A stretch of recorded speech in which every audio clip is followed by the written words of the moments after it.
So I know there's 2 other couples joining us, so they might just come in a little bit late. One also has a newborn. Oh, yeah, but like quite new. Oh, no. Yeah. They're almost easier new. Like, so I've heard, yeah.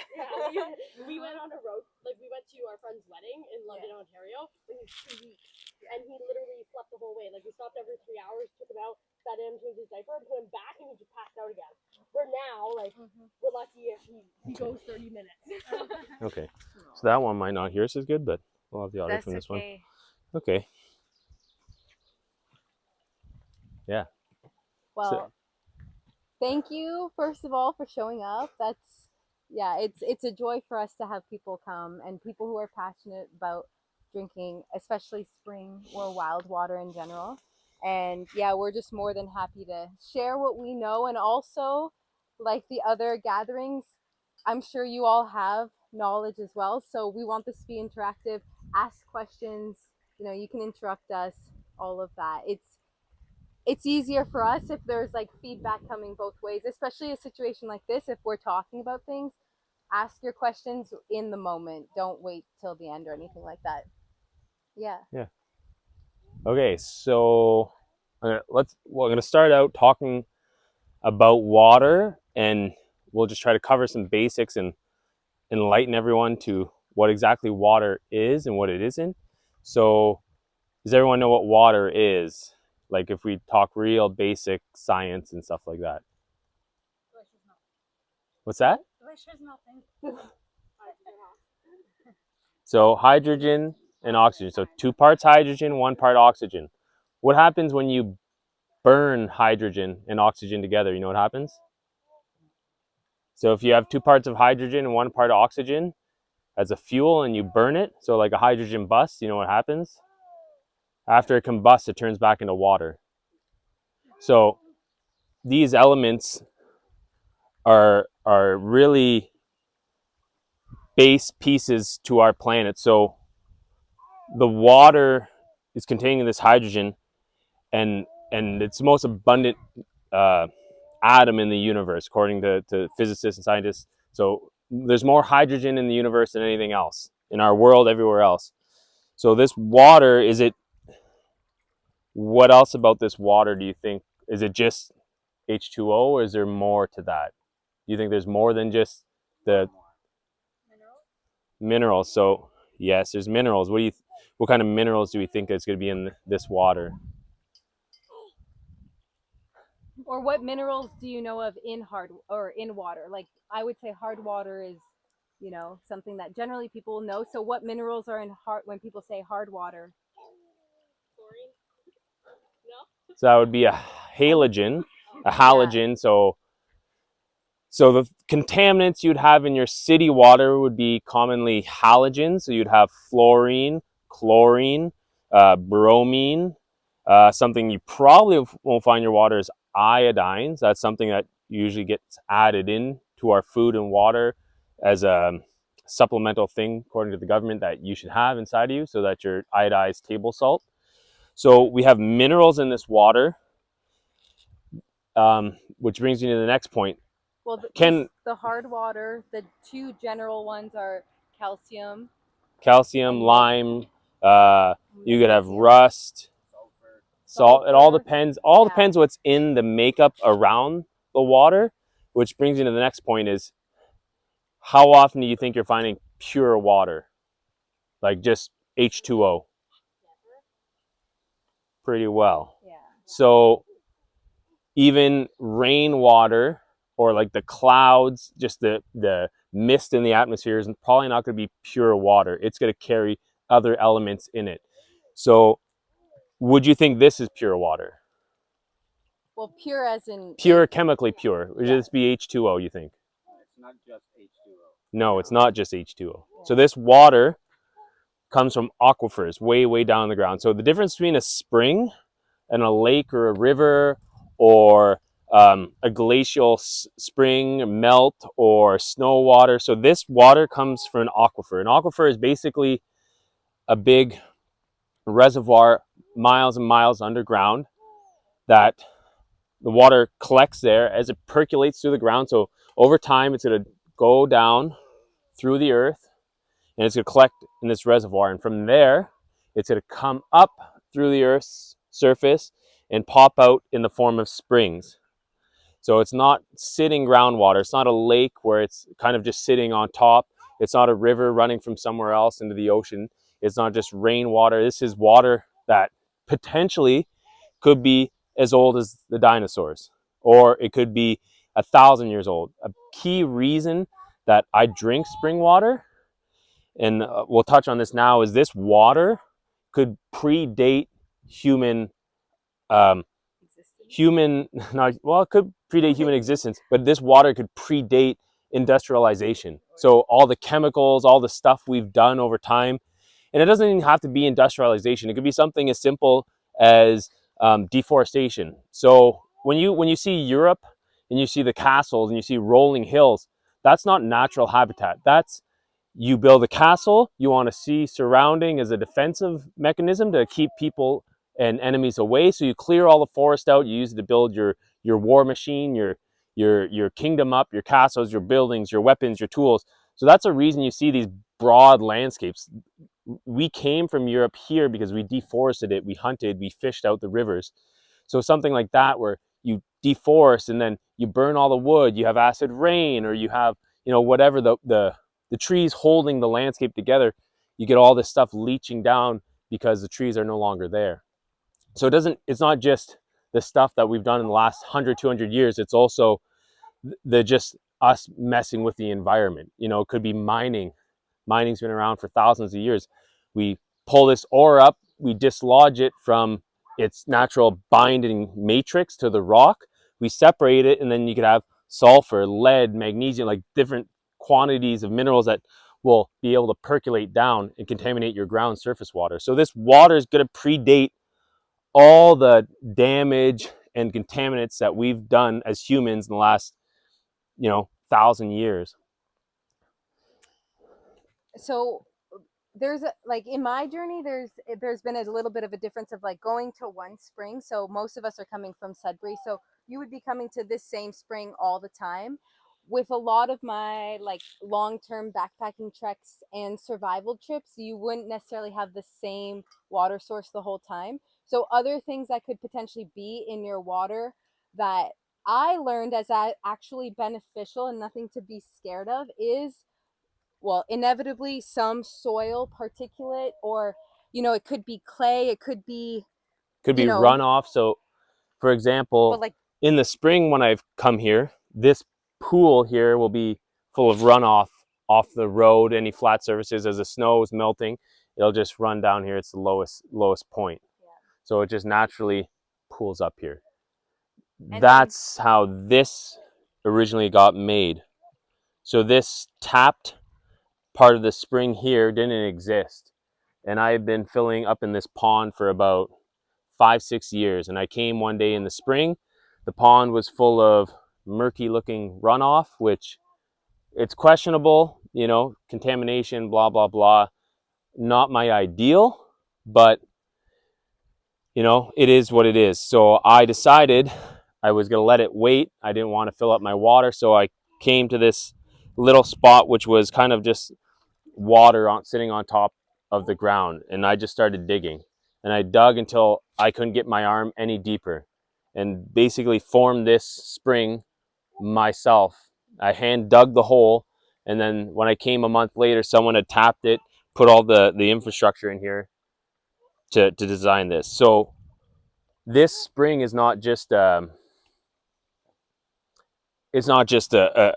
a water comes out here. It's great. This is like a community based thing. Like where you guys are standing, used to be wooden stairs coming down. This is new. This actually used to be an older bridge, and it has since sunken down.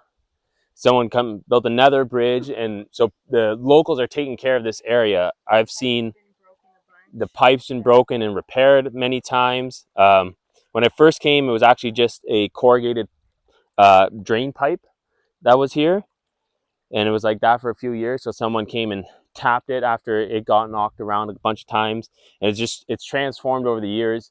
as the locals come and tend to it. So I've seen 90-year-old couple come here with their grandson and fill up water. I've seen lots of local people around here, people from Sudbury, people from the island. A lot of people come here for their water. I've also seen the locals around here in the drought. They'll come with a large water tote and fill it up to give their cattle water. So it's not just not a spot just to drink our water. It's like it's a sacred thing for a lot of the people in and around this area. Can we ever take too much of it? Could you ever take too much of nature? Which is a good, can we I ever? would say no, but you could abuse it. As an individual, I Yeah. think no, but look at a company like Nestle. Yeah. Yeah, you can't. That's Yeah, on a small exactly. scale. A tribe usually, not to say that they can't, because we have throughout human history, but Yeah. on a tribal situation, you're less likely to abuse it or to take too much or deforest an area and abuse it because you have a connection with it. Also, you're living in communion with it. To answer that question, can you take too much? So I came here once, and the gentleman filling up the 1,000-liter water tote for his cattle, he said he fills up his 3-liter or 1,000-liter tote. Takes him 3 minutes. Puts a big hose in here. He runs a gas-powered water pump from the top and sucks out.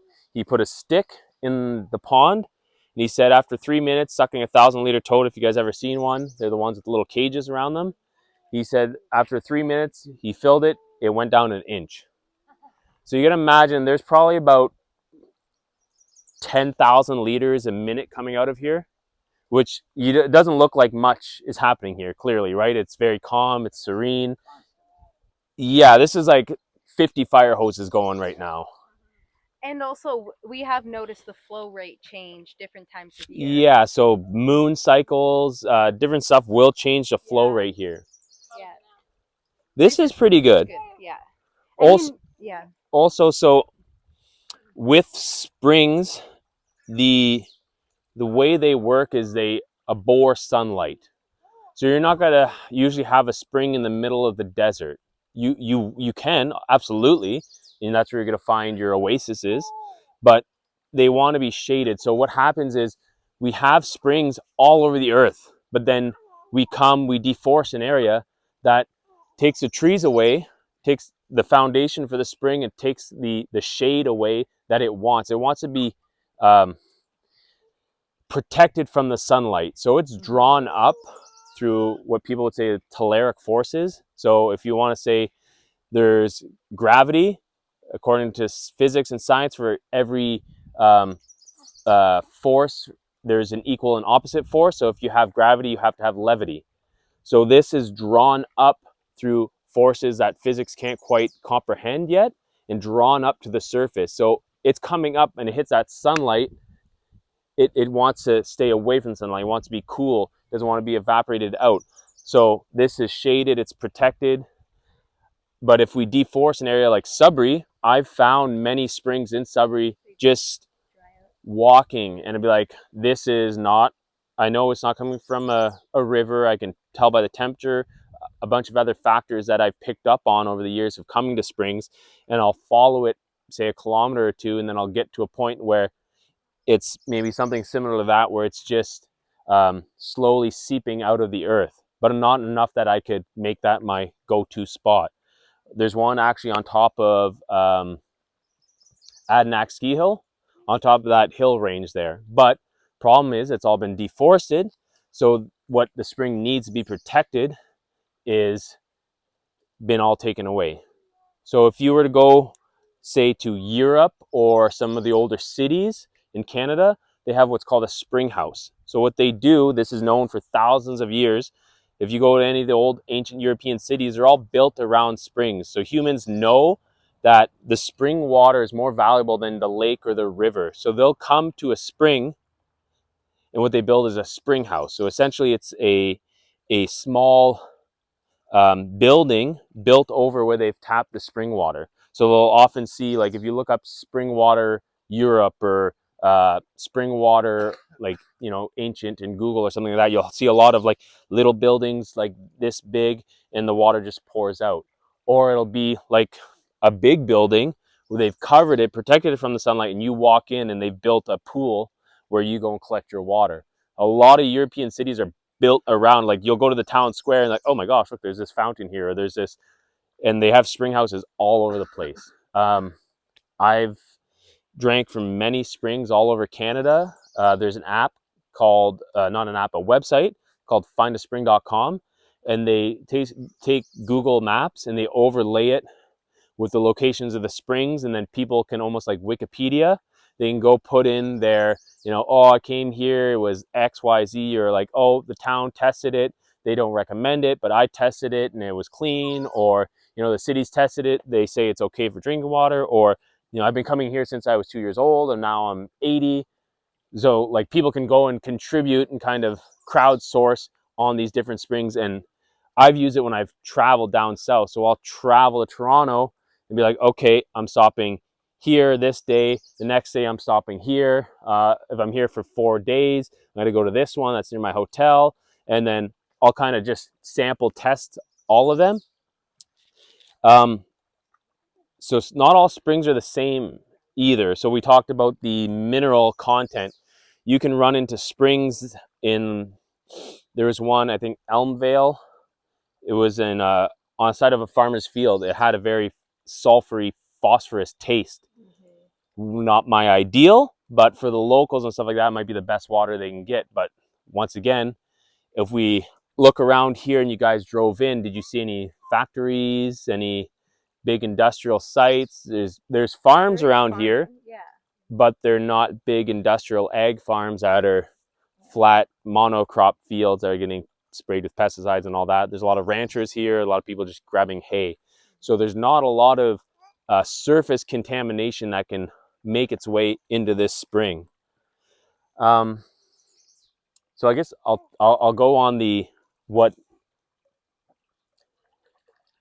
gets this here. So from our aquifer, the water is drawn up by caloric forces, or let's say levity, the opposite of gravity. It's drawn up to these spots, these energy vortexes, as some people might say, and it pops out where it's protected, where it's loved and cared for, and then pours out here. This water is the same temperature all year round. So it's about, this is probably about 4 degrees Celsius. So you put your hand in, it's cold. You put your hand in there for about 10 minutes, it's going to be real cold. You'll figure it out real fast. But then you come when it's minus 30 outside, it's still 4 degrees. So I've come here in the middle of winter when it's minus 40, and it was better to have my hands in the water than it was to have my hands outside, because it would be warmer in the water, as silly as it sounds.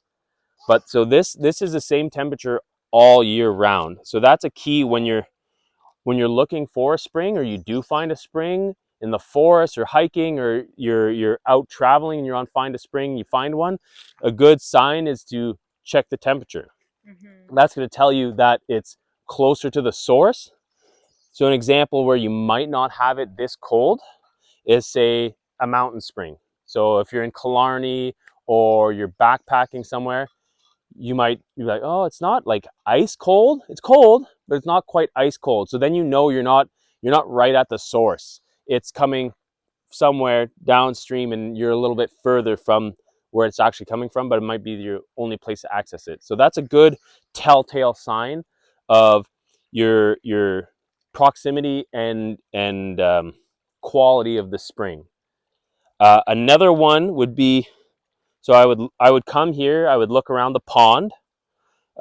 If it's a spring that's tapped, the first thing I'm going to be looking for is the end of the pipe. The end of the pipe in this case is nice and clean. There's no mineral scale on the pipe. There's nothing at the rim like you get on your shower head or on the end of your taps. So what you're seeing at the end of your shower head of your taps, that's the hard water scale building. That's minerals that are building up. So if that was the case, many people put a water softener to take the minerals out.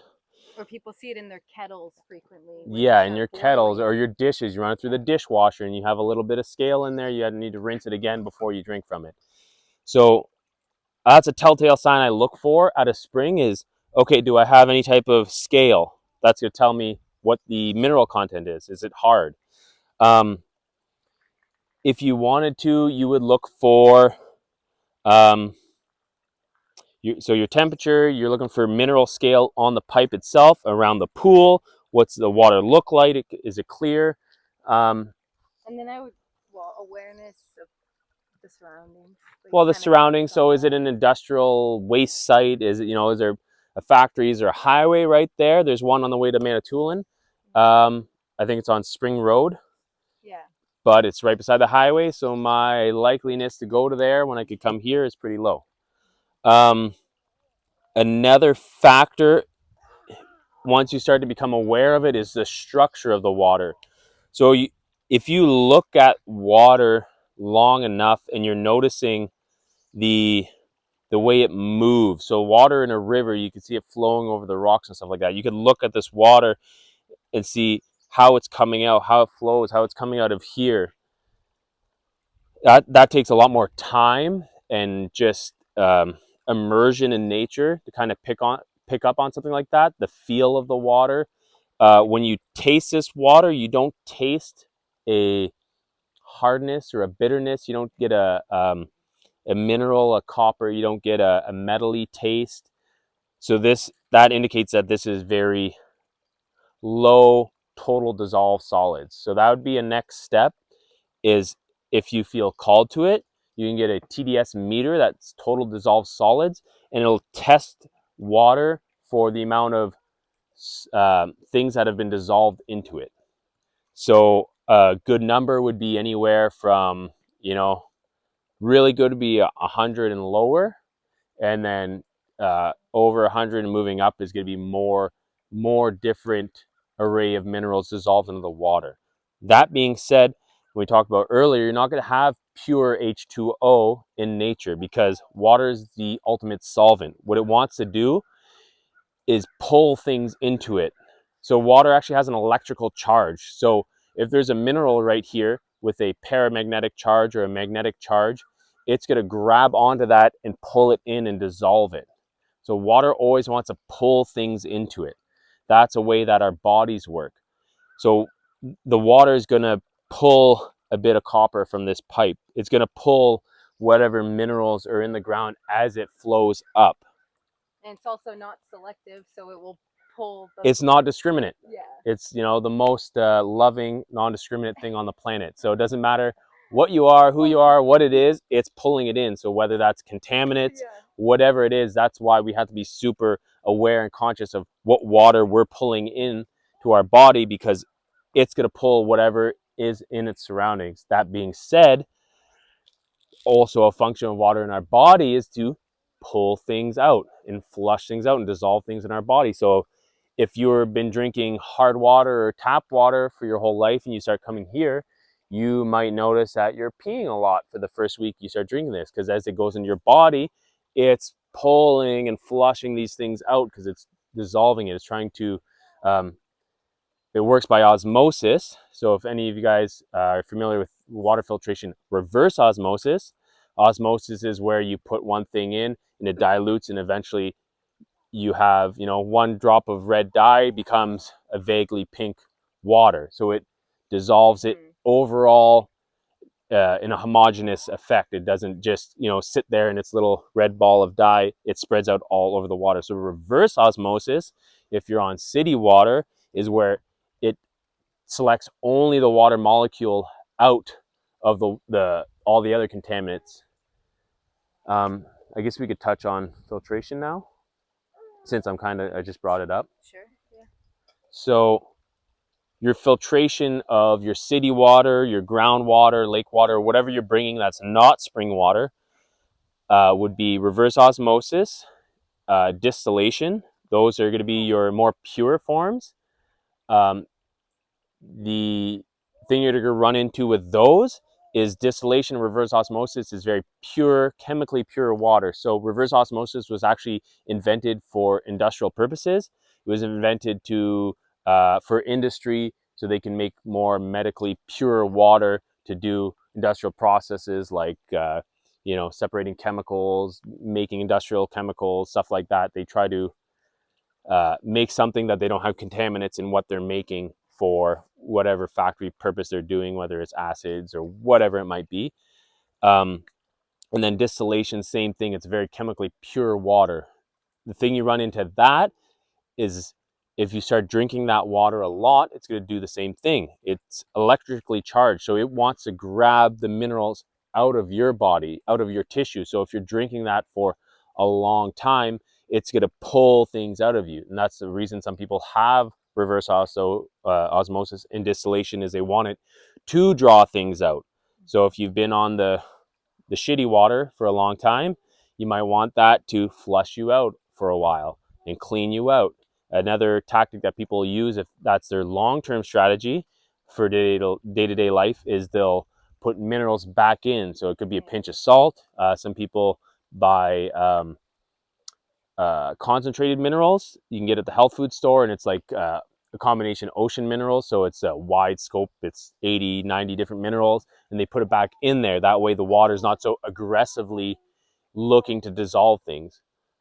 So that would be another thing, is when you have a chemically pure water, it's very aggressive, so it's going to want to pull those things out. So if you have that RO, it's going to be wanting to be pulling whatever's going through the system by the time it gets out of your tap.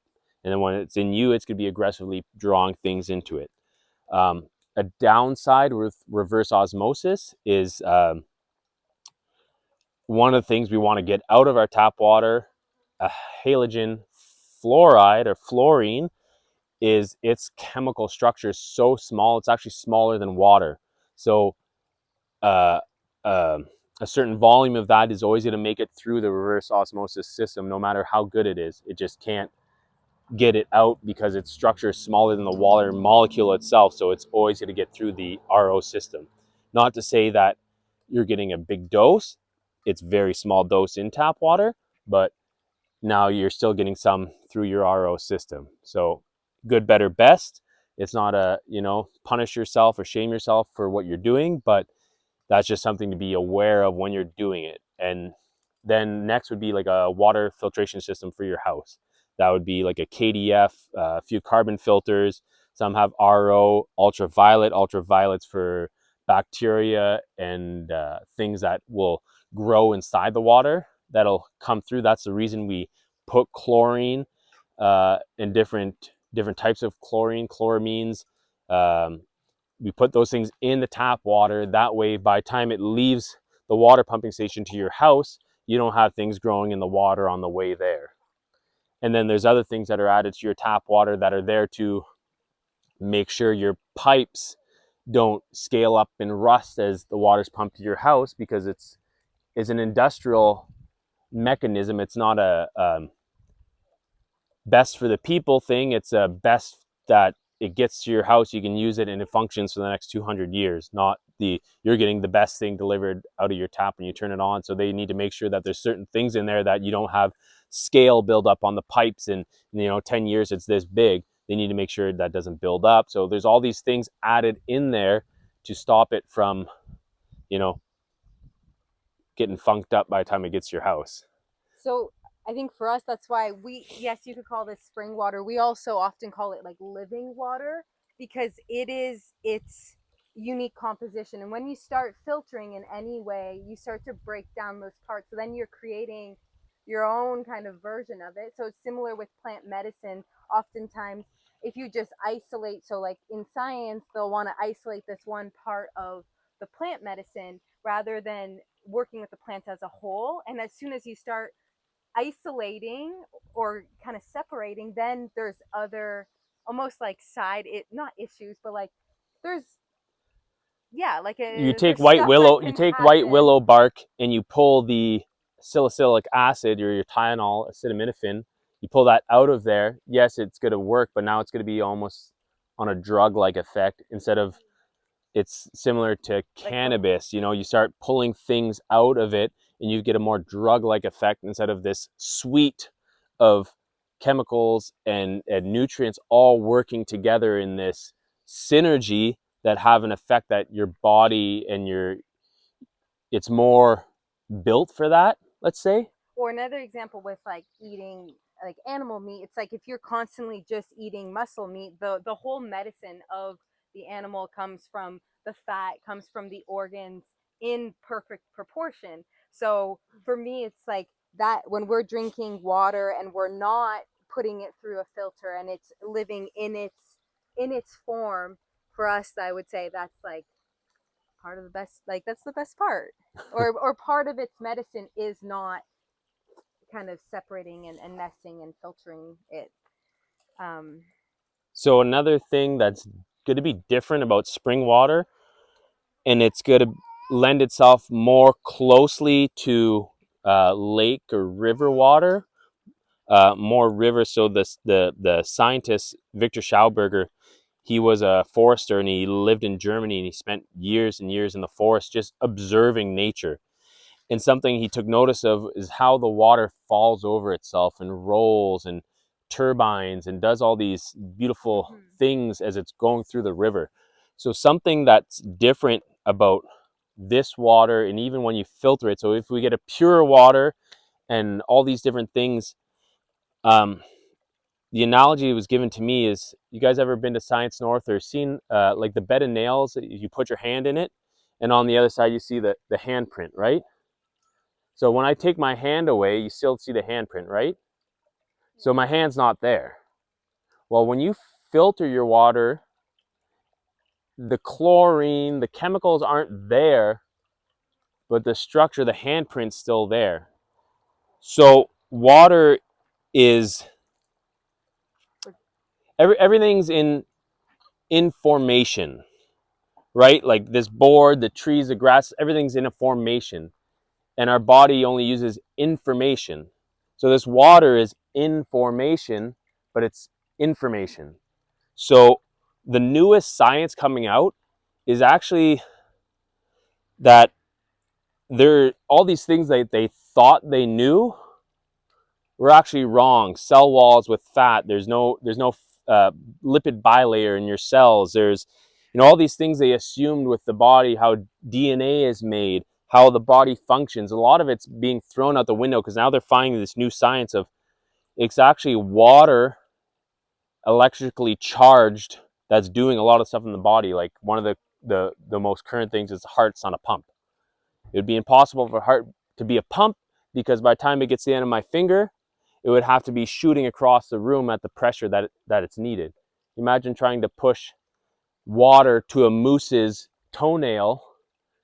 You know, that's incredible pressure. You'd blow his arm off. It'd be tens of thousands of psi. So what actually is happening is water in this structure, in this formation, is doing half the work with the electrical charge. So actually when we breathe, we fill our lungs with oxygen, which is paramagnetic, which means it has a optional charge. So I breathe that in, and then the blood and water has an opposite charge. So it's like a magnet. So when I breathe in, the oxygen goes to the alveoli in my lungs. It sees the blood sucks it in just like that water sucks in the minerals.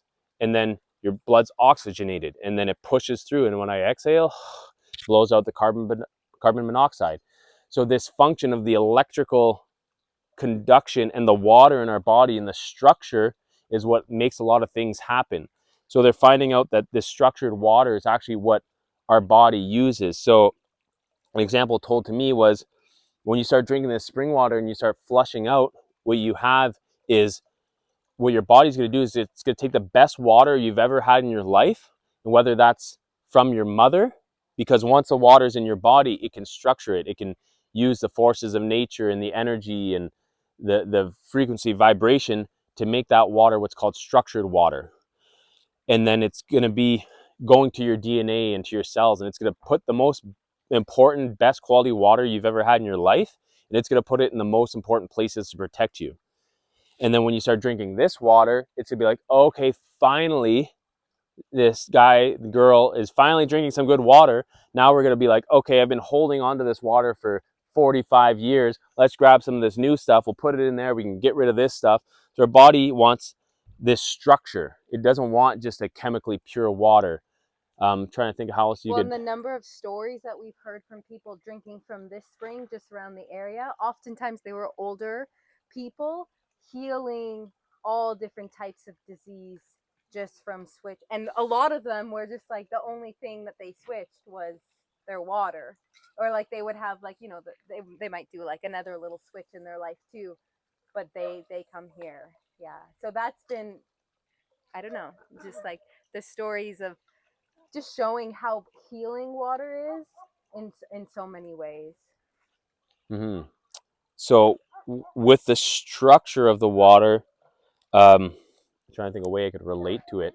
Can I say something? Yeah, go ahead. I really like the sense of appreciation that I feel, kind of like being in here, and the honor that it has in its way of uniting. So it unites elements that it picks up, and it's like uniting people and like the above and the below and the levity. I've never thought of that word in that way. Thank you for sharing that with me today. That was awesome because I never really clued into that. So it just made it so much deeper what you shared today.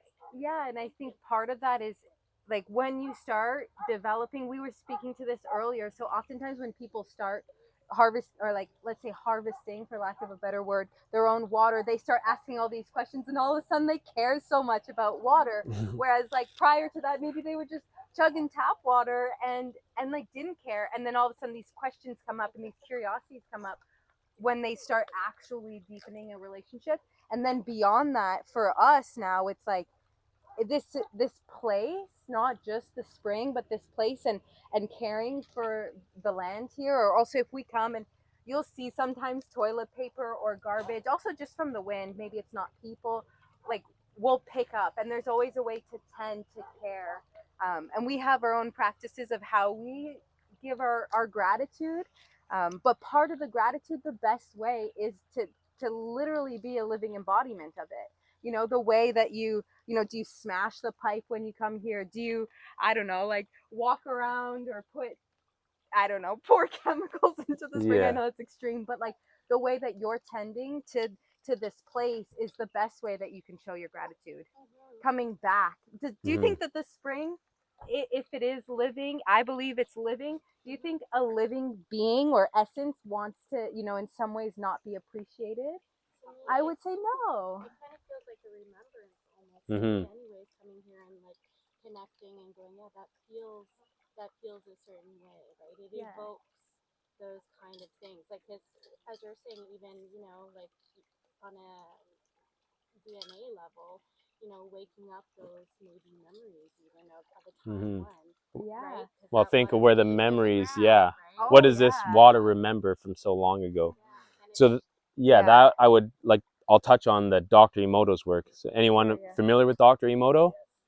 Yeah. So Dr. Emoto wrote a book, Messages in Water. So he did a study, and a lot of people have argued it, and but what he showed was when they take a drop of water and freeze it, it usually creates like a structure, right? Water has structure. It's information or information. So when they froze this water in different vessels, they would write, either hate or, call it names, or they'd have love, gratitude, and they'd have, a control, or it was just left as it is. And finding that the water structure from the negative things that they said would come up in weird, not the beautiful snowflake you've used to seeing. When they did love or gratitude or happy or say nice things to it, you'd get these crystalline structures, this information that was very beautiful and come in these crazy geometric patterns of like the classic snowflake we're used to seeing, in media or in print and stuff like that. And when he tested, let's say, a toxic river in Japan, they find, once again, nasty structures, not visually pleasing, something where you'd look at like, oh, okay, something's not right there. And then when they test like beautiful glacial springs and streams, once again, beautiful structures. and his work is still being continued to this day by his son. And they're combining energy medicine things, like they'll test water with, say, crystals or devices, frequency generated. So now they're continuing to do it, but now they're taking the new age health items and overlaying that with Dr. Emoto's work to show, okay, like this seems to make a beautiful structure. Let's continue with the research on this item. With that being said, now this water holding these messages, how we talk to ourselves, we're echoing these vibrations through our being. So when you say like, oh, such an idiot, what do you think the water is going to hold when you do that? Also, when we're tending to like our jugs, for example, and bringing them home, and the way that we store them at home, the way we prioritize, like all that is also part of Being that held in there, yeah. How we carry it, how we hold it, how we choose to so store. something that I've been doing since I started coming here is, while I'm filling up or after I'm done, I say a little prayer. I was never the cheesy I'm the do. singer. She's the like very spiritual one. I was the kind of like my spiritual. It's like, in here, stay the hell away. It's my own thing. Like, it's not the I share type. So it's taken time for me to open up, and now like I just, thank you spring, thank you Mother Nature, Gaia, God, Great Spirit. I have like a list that goes on. Like, I try to cover my bases. Christ, Buddha, Allah, Vishnu, like, give them all respect, hit them all up. That way, when I get up there, like, I gave them all a little bit of love. So I do that, and then I'll like bring my parents into it, my grandpa, depending how I'm feeling that day in the rush I'm in, like mom, grandma, I'll just start throwing people in there, thanking them and giving gratitude. And that's just like my little thing that I've developed by coming here for years. And it's not that you need to do that, but it's like having your own sacred practice with your water. And something we got into earlier, when Priscilla was with the glass jugs, and you guys were asking like carrying them and stuff like that. Well, now I have such a reverence for this water, and it's so, when I grab that glass jug, the amount of jugs I've broken over the years, we're talking maybe like 10 big ones, big accidents, small accidents. But now, the care and love I'm putting in by putting it into the glass, and then I cover it with a sweater, like all these steps I'm taking to protect it and have reverence and love and appreciation, and the delicateness I'm treating it with, goes along with like the little prayers, like, oh, hey, hope you're doing well, blah, blah, blah. Like I come, we clean up around the place, we do all this stuff. We tell people about it. We tell them like, when you're there, don't do this, do that, blah, blah, blah. All that energy going in there. And I would also say the discipline piece. Like, some people think we're a little insane because we come here, I think roughly around 3 weeks. At every water harvest will always be a little different, but we come here every 3 weeks. And yeah, we do this drive. We carry, no matter what the temperature is, depending on schedule. Sometimes we don't have nice days where you're like, and it's super cold on the fingers. Snowstorms, rainstorms. This hill's like the one day was cold. so slippery, like it was like pure ice. And so for us, part of, again, the imprinting, the love, the devotion is from continuously coming back, and not just coming once like, oh, this is cool spring, and then you go home and you never come back. And it's not that that's necessarily wrong by any means. Everyone's on their own journey and what's available and accessible, but the long-term lifestyle shift is creating that sacredness that comes with devotion, energy, time, resources. Like, that's also a part of it. So I'll finish the structure piece, I guess, before I get into the nitty-gritty structure piece. So the newest computer chips being developed, processors, the lens in your smartphone camera is water. So there is water in your smartphone camera. It's electrically charged for the zoom.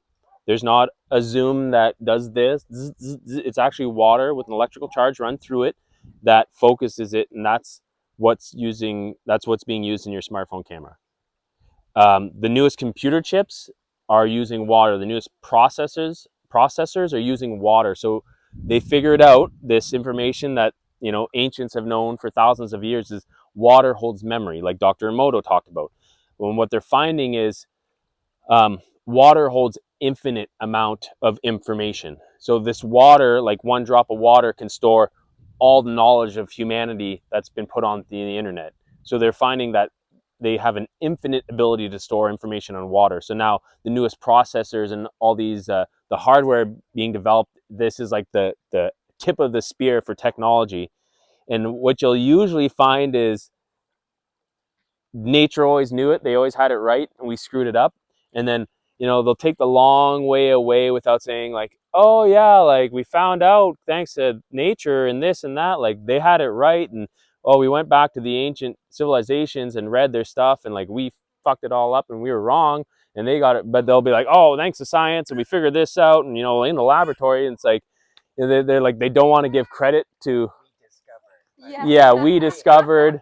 It's not like, oh, we actually screwed up for so long and then we went back and seen like 200 years ago someone was doing it. We called them crazy and stupid and locked them in prison for, you know, the rest of their life. But, you know, well, and a lot of these people do when they start, whether that's water or hydrogen, all these vibrational or like energetic sources of energy, or you're before your time, I guess, a lot of people.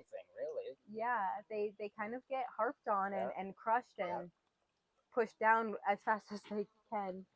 Yeah. So I'll finish the structure piece. So something with water in its structure is it's always falling over itself. And what it ultimately wants to do is the natural, the optimal thing in nature is, if you guys are familiar with the golden ratio or Fibonacci sequence, so it wants to spiral, a double helix of DNA. That's what water does. So that's what this spring water does on its way up, is it spirals, double spirals around itself. It's something you'd call like an innate thing in nature, is these tendencies for things to go into a golden ratio. So that's what water wants to do as it's coming up. With that being said, something that many people don't think about is this is coming at 4 degrees, right? It can't be frozen in the ground because that wouldn't make much sense. It would come out as ice. But so one of my teachers, the reason said it's levity that's bringing this water up, and like there's no bubbles, right? So we know there's no gas pressure behind this. It's not hot. So it's defying the laws of physics, because if water's coming up, there has to be friction. You run water through pipes, you push it through pipes, it heats up. So this is coming up without friction. There's no temperature increase. So this is coming up, being levitated up in a double spiral. And that's also something that, if you guys are familiar with the law of similars, nature's always reflecting back and forth. You know, like our ear can look like a kidney. So in Chinese medicine or reflexology, you know, the ear can have a connection to our kidney. Or walnuts. yeah, so in food we see that, in water is the same thing. So it's reflecting in nature. A piece I'll finish off with, kind of the sciencey part of water. It's an anomaly in science and no one talks about it. They don't teach you in high school. It's the biggest anomaly on the planet and we don't know why. It's the only liquid besides magma and mercury, and maybe like liquid methane, but these things that you're not going to see walking through the forest, every liquid on Earth is made of water. So it's essentially the only liquid on Earth. Everything's made from water. The berries, the juice, the grass, everything, the blood inside, it's all water. But it's an anomaly, because when it reaches 0 degrees, instead of continue to contract like every other material on the planet, hits 0 degrees, it starts to expand. And then the water, it also can be found in each state of matter: plasma, liquid, gas, and solid. You can see snow while seeing water, while seeing a cloud, which is gas, and the plasma, which is like inside of your body, which would be referred to as fourth phase water.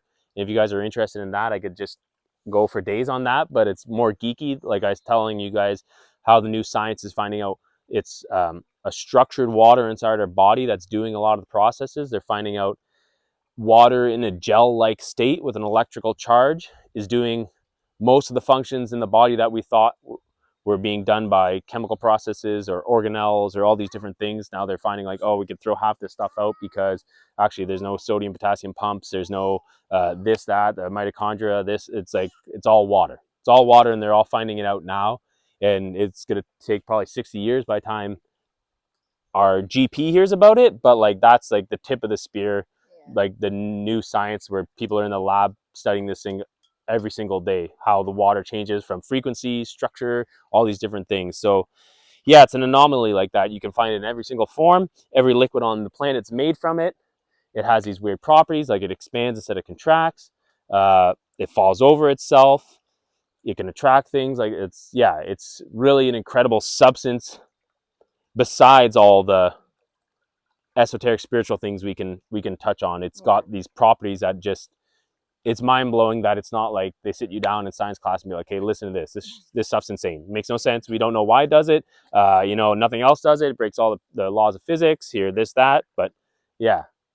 So maybe this would be a good time we could open it up. Are there any just general questions about water? Also, are there fears, like, because that can be real for people. People are, nervous about more. How long till the question comes up, do you think?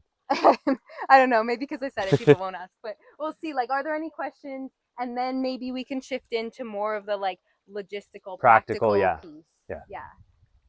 Maybe the storage, like, would you put it in a basement where it's cool, or? So your good, better, best is going to be glass, right? So glass is completely inert. It's silica. It's not going to draw that in just because of the structure. Once again, structure.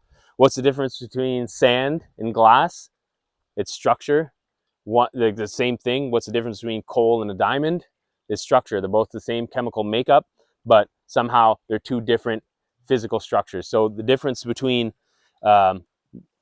the glass and the plastic is the glass is not going to leach anything. It's completely inert. So you don't have to worry about anything being drawn in from the glass itself. So it's called a carboy. This is what we store ours in. And sometimes it's not always practical. You just got your workout today and you learned how fun it is. So you have these, you have smaller glass. So generally with water, once again, water abhors light. It doesn't want to see light because it's going to push it away back into the ground, like we talked about earlier. So a reason we don't want light hitting our spring water, potentially, or lake or water, whatever water you have, would be microalgae. So if you had a high content of microalgae, if you guys are familiar with spirulina or chlorella, those are microalgae. They need sunlight to grow. So if you have a high content of algae in your water, if the light hits it for long, if we left this here, and theoretically, if there was algae in this water, it would eventually turn green as the algae grows. So it needs the sunlight to thrive. In this case, particularly, the spring hasn't showcased any of that, which is another lends itself to knowing that more pure or closer to the source. If we collect it downstream, more likely that we're going to get algae. Not that it's bad. Chlorella, spirulina are great for your health, but if this turns completely green, it might still be good for you, but it might be a shock, just like anything else could be. Like you might take a supplement and just get sick right after because your body's just like, get this out. So storing with a covering is what we like to do. We do it in the basement. I've lived 3 stories in an apartment building. It just goes into a room. Sometimes good, better, best. If I can't get it into a closet or whatever, I just keep that on there and try to keep it protected. Like I said, this spring is very, very good. It's very clean. So I have friends who store about 3 months worth and they've never had any grow. And she's a homeopath in Sudbury, and she's on the jive too. So she's kind of knows what to look out for with water. And I got them kind of committed for life to coming, and yeah, they store theirs for a long time. They come with their truck, fill up a bunch of plastic like this, and then your Culligan water jugs, they fill up those. So storage, yeah, ideally cool, dark. If you really care to know, I'd keep it away from your Wi-Fi router. You know, any type of EMF or ELF, so electromagnetic fields. Ideally, sometimes you can't. It's just life, and I get that. But yeah, cold dark space is probably your best bet. Cover it. That being said, you could leave it out. It happens. Some don't have a cover, and that's just life. And you'll know, because if it goes bad, you'll smell it, you'll taste it, you'll see it. But I've never had that happen with this water, so not an issue. And then just figure out what works for you. Like these big jugs work for us.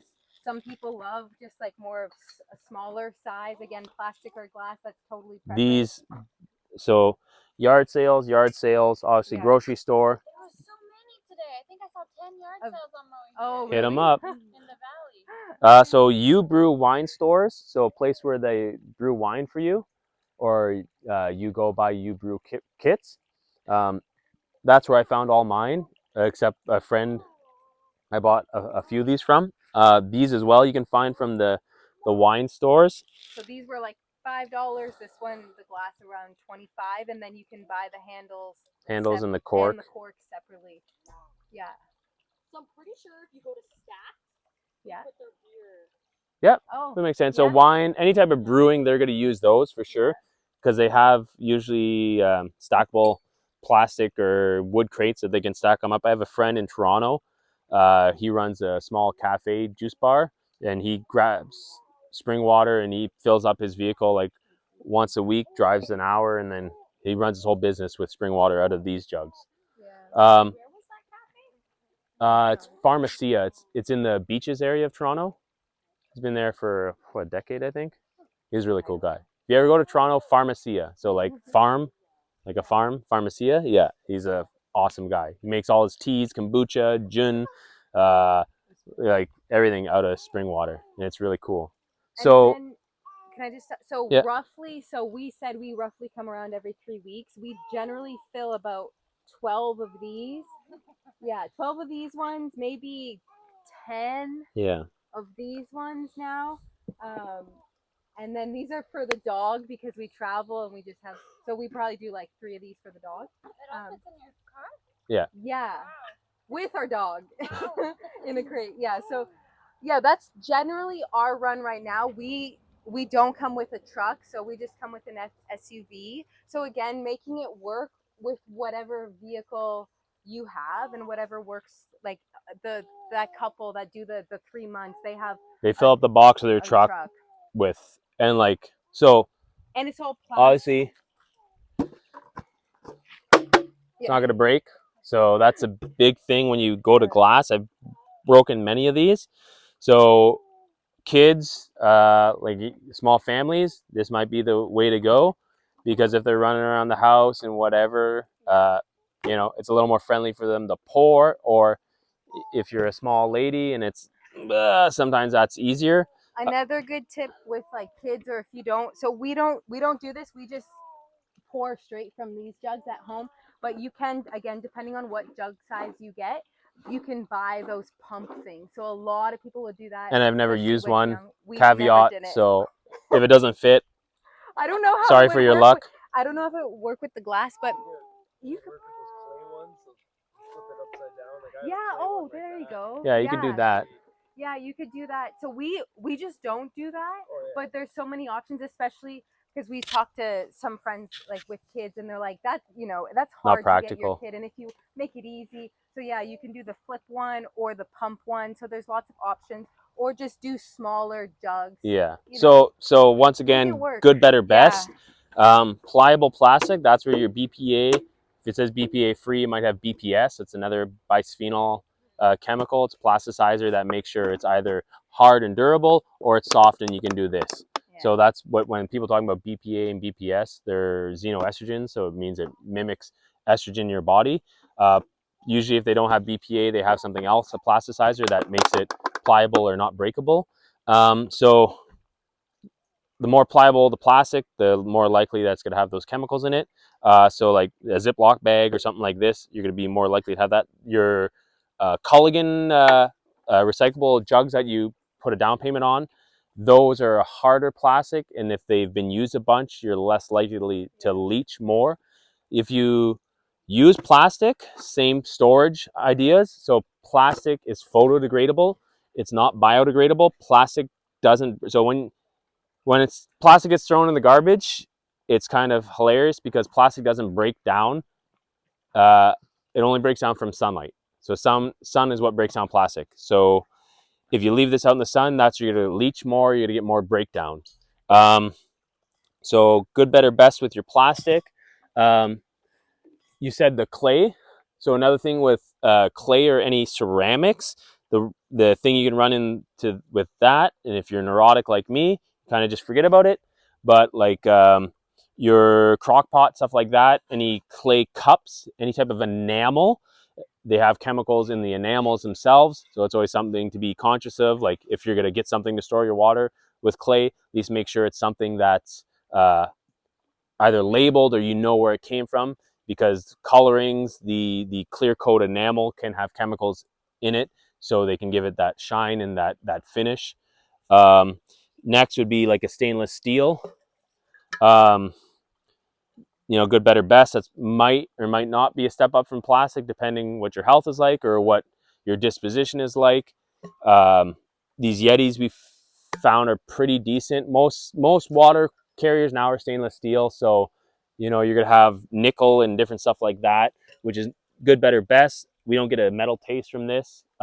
Anytime metal gets dented, so if you have a single wall water carrier and you dent it, as soon as that structure has been dented, then you're going to have metal particulate going into your water. So it's something to be aware of. And another thing you could do as well, which ancient cultures used to do, is copper vessel. So if you have like copper cups or like Moscow mules that people like to make, or so if you have a little copper vessel, you can pour your water in that. And another piece with that, and with our structures, is if we had a square vessel that was being held in, that's going to make it difficult for the structure of the water to stay from the double helix formation that come out of the spring. If you have it into something like this, more round, the water can continue to tumble over itself. But the more right angles we put, the more we're stopping the water from having that kind of falling over itself and constantly turning. So something to be aware of, but usually not a low on the scale. They sell something I think called green egg. I've never used one, but it's a clay vessel that's in an egg shape, and then you keep your water in there, and that egg shape is a natural. It's like a geometric shape that the frequency of that it just tumbles on itself the whole time it's sitting in there because it can never find a place to rest. So obviously, plastic are low on the scale. I guess styrofoam will be at the bottom. And then, up from there, the plastic and metal, it's a toss up, and then your glass, and then always try to keep it cool, keep it out of sunlight. Yeah, that's probably about it with the storage piece. Sometimes I throw a blanket over it if I've got all of them in one area. We happen to have like a little cold cellar, so they all sit in the basement. But I've been in third story apartment, and if it's not in a closet, if it's in a room with a open window, it's the clothes and then covering it. So go ahead. No, go for it. Between runs, Yeah. you at home rinse it with soapy water? I was just going to talk about that. So all we do, you saw me do it for that one jug. So this is, from the last run. I just put fresh water in it and then kind of swoosh, pour it out. Never. And I've cleaned my jugs once in like 10 years, and it was just, I don't even know why. We've never. Well, I know I bought some used used ones, yeah, and new ones, and if it's from the wine store, they don't clean it. You technically you could drop a bleach in water, shake it out, dump it. Don't do that at the spring, please. I've done baking soda and like a rock salt.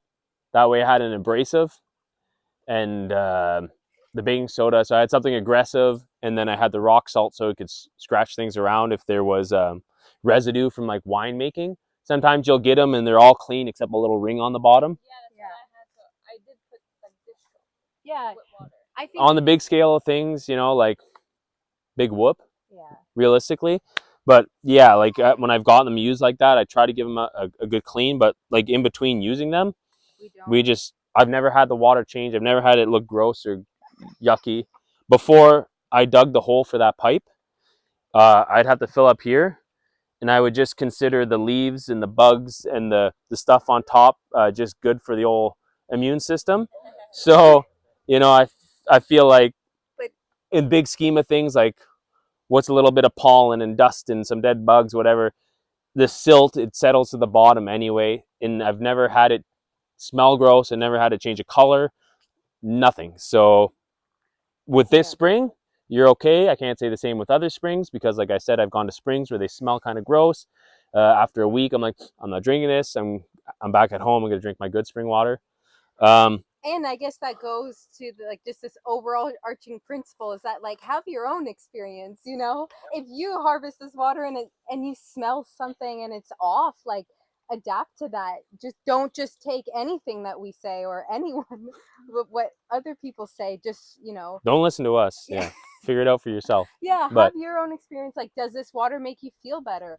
And really just, yeah, you have to experience it, because maybe for us, like, who knows, maybe the jug you bought did have something in it and then it does go off, but then you just keep drinking it because my friend said she cleaned it with like bleach and a bunch of other stuff before she gave me the jug. So I was like, they're gonna get a few extra rinses when I go. Okay, cool. Like, I'm glad she cleaned it. Like, they're nice, they're polished, like, you know, tidy.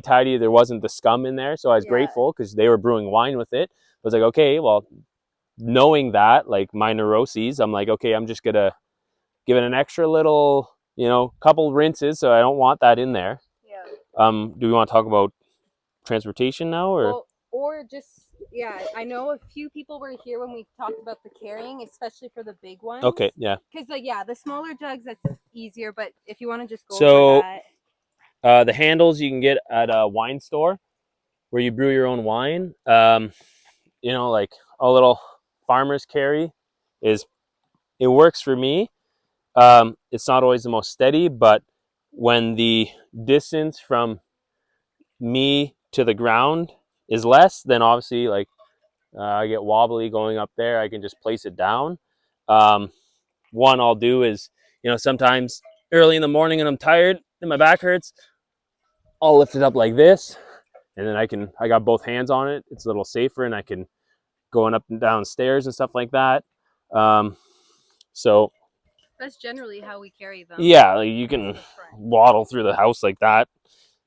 But the handle is a key. We've got one without a handle. It's a little trickier. They're super strong and super brittle at the same time. So you want to touch on the vehicle piece?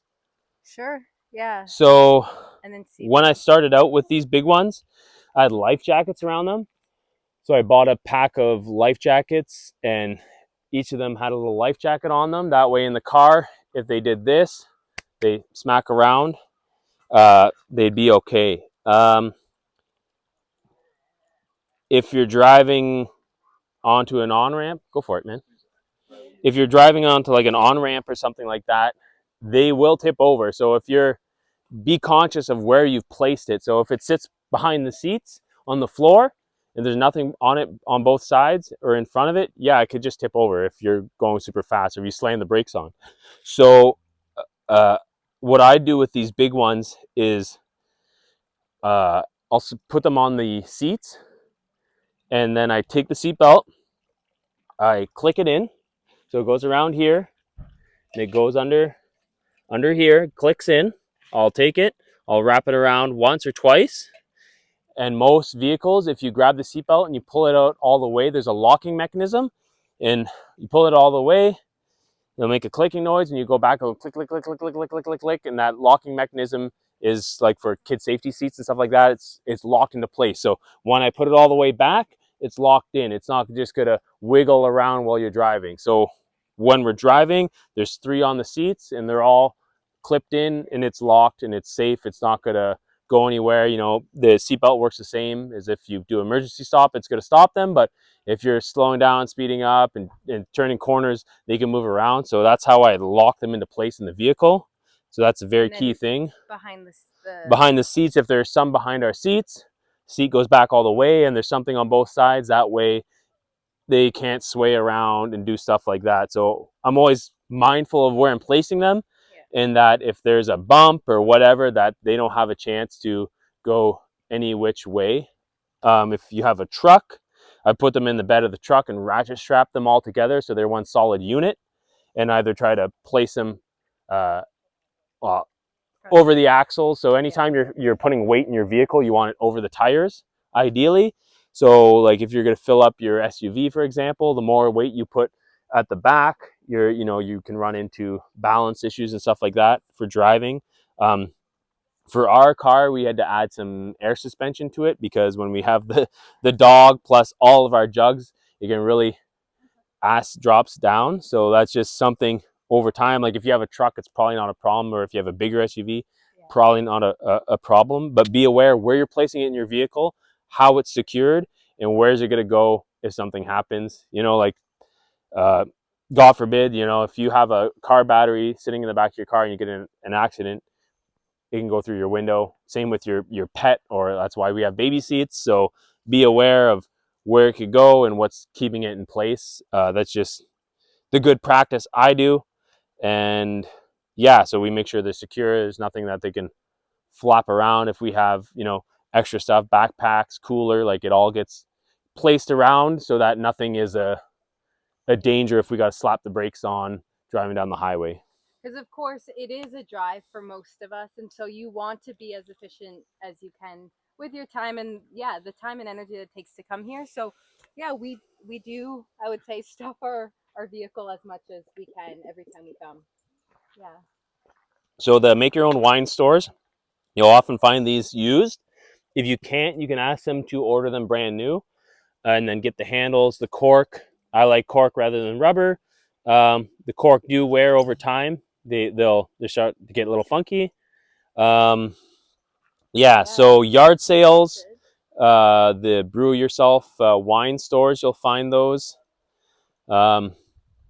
Facebook Marketplace, Kijiji, you can find them sometimes. People are getting rid of them after they've had their fun making wine.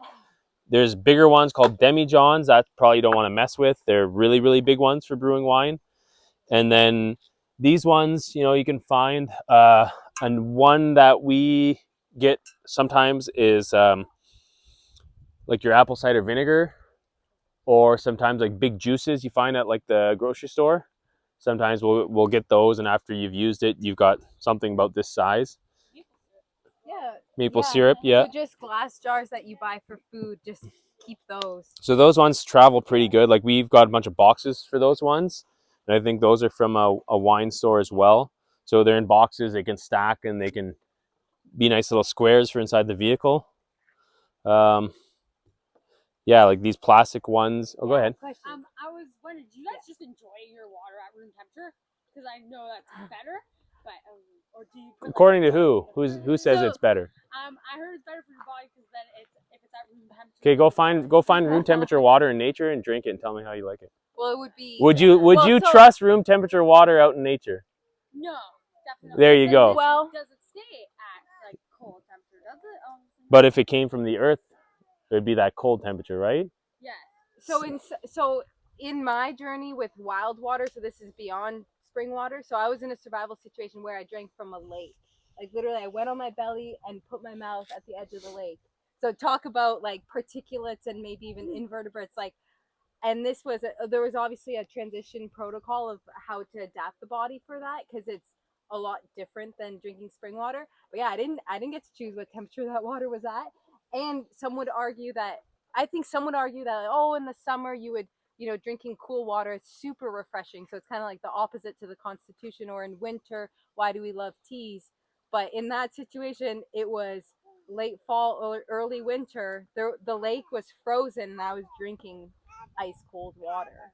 So I was teasing you about the temperature part because I've heard that for years too. Like, oh, you need room temperature. It shocks your body. And it's like, I'm not drinking room temperature water outside because it's definitely not going to be tasty or good, because if it's that warm, like the puddle, like where's it going to be? A lake? Like, ugh. Like, yeah, but this is room temperature. Yeah. Complain that our water was warm. Yeah. Oh, well, Good way to shut the kids up for sure. But this, So this if becomes room temperature when we yeah, when when we it take it so out. we leave it in the basement so it stays cool. Yeah. But like when we bring it upstairs, it gets the room temperature. Yeah. Is what it is. But so Yeah. we'll so fill. We'll throw these in the fridge. So on super then, hot days. and then we just bought these Yetis this year because the like heat spell that we had was like, okay, like warm water, like because we end up hydrating in the morning. We start working and then it's like 1, 2 o'clock and you want to chug water and then it's warm. You're like, So we got the Yetis that way we could have cold water. So we'll pour big mason jars. We have big mason jars. We'll keep those in the fridge. Pour that in there. Take the room temperature water. Pour it back in the mason jar. Put it in the fridge. So we kind of have like a cycle going for the summer. But in the winter, it's like couldn't be bothered. But a lot of our water gets used for teas, coffee. We make like like our mushroom teas, our broth. So like a lot of it in the winter, we're not drinking a lot of water per se. Yeah. It's an infusion. So it's a tea, it's a hot chocolate, it's a coffee, it's a bone broth, it's a, different drink mixes, electrolyte stuff. So it's usually it's not just straight water. So it becomes something else. So it's like there's a flavor or something. So it's not And it's I not think as unbearable. But also I'd say another piece with the water. I don't know if this is what you're gonna touch on. the boiling. No. Touch on boiling. Okay. Tap water tastes like shit. Just plain and simple. It tastes terrible. And it always has. The shitty water. Like when you live in the shitty, you're living in the city, you live in the shitty. So it tastes terrible. So I'm a cancer survivor. I used to have to go to Toronto every year for checkups, and I'd have to get ultrasounds. So you gotta drink lots of water. Drink lots of water. Like you don't have enough water. You need to go drink more water, and you're in sick kids hospital from 1980 whatever, and then you gotta walk in the bathroom and fill up your plastic Dixie cup and chug this Toronto tap water. And like as a little kid, I was The like, body's like rejecting. like I just want to die. Like 4 or 5 years old, sucking back that like. But this water tastes good. Like it tastes delicious. It's refreshing. It's quenching. Like so, even if it's at room temperature, the dissuasion to like, it's not there as much as it is with the tap water or something that's been sitting in like in your water bottle or something. Yeah. So like, it's definitely different that you don't get that like, But I agree. Like, we got the Yeti for that reason too, because we were working outside and it's like, oh my gosh, like Yeah. 15-20 degree water, like even warmer now. It's like hot tea and it's like Yeah. so So I wanted to touch on I think one thing that we're aware of when cooking or even making teas or anything with water is we avoid going all the way to boiling point. So a great example, so like if you're making a tea, and again, water is the universal solvent for extracting medicine from plants. But if you're taking a dried plant and then you pour boiling water onto that plant, that's a crazy shock for the plant and its ability to extract all at once. So when we're like, one of our daily medicines is a chaga brew, we really like, okay, yeah, maybe there's a day or two where it goes to boiling, but we're really aware when we're heating our water up so that it does not go to boiling point.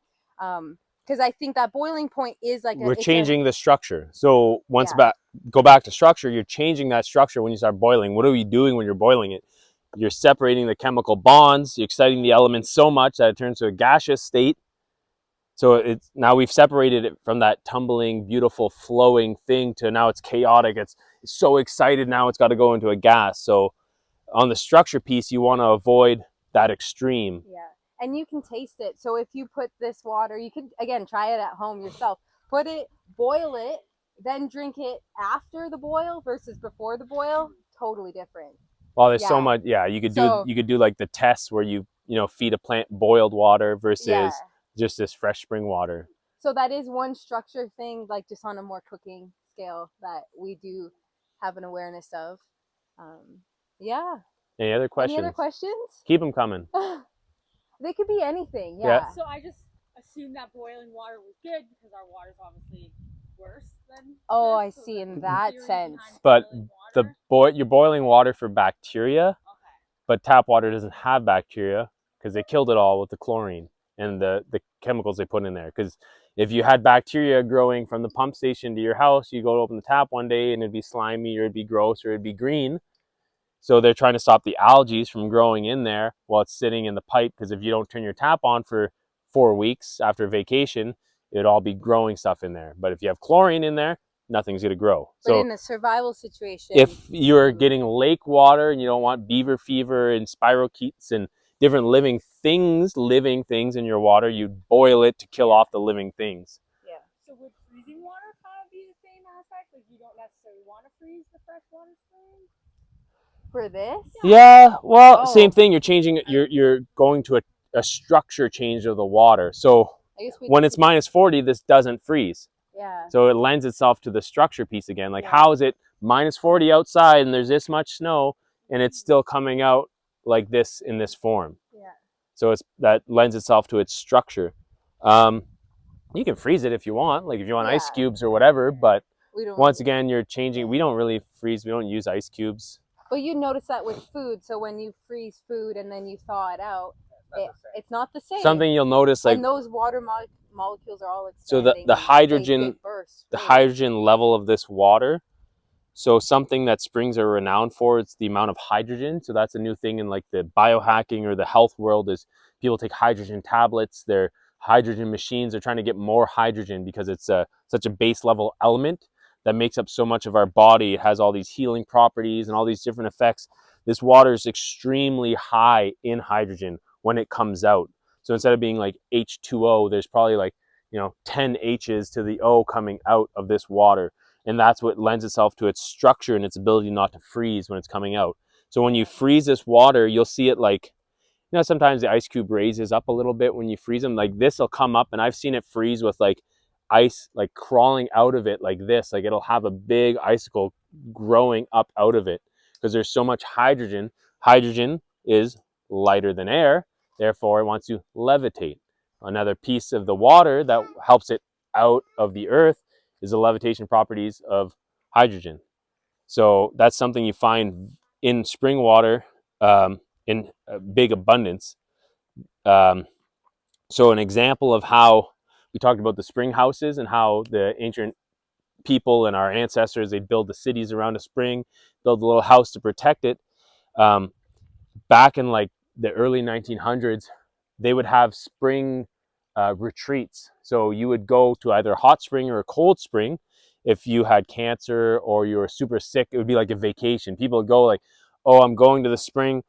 I fast. I just drink the water and I just sit here. I chill and lounge here all day. And they would have whole like retreats in the middle of the forest all over America and Canada, where it'd just be like, oh yeah, like I'm going for a 4 week or 4 month, like, yeah, I'm not feeling really good, I'm just going for a refresh to the spring, I'm gonna stay there for a month.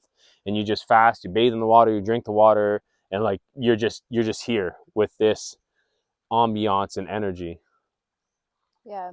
And I've had a direct experience with that. I was traveling in India and I had a shoulder injury, and we ended up in this small community called Pushkar, and there was a holy lake. It's literally the center of this town.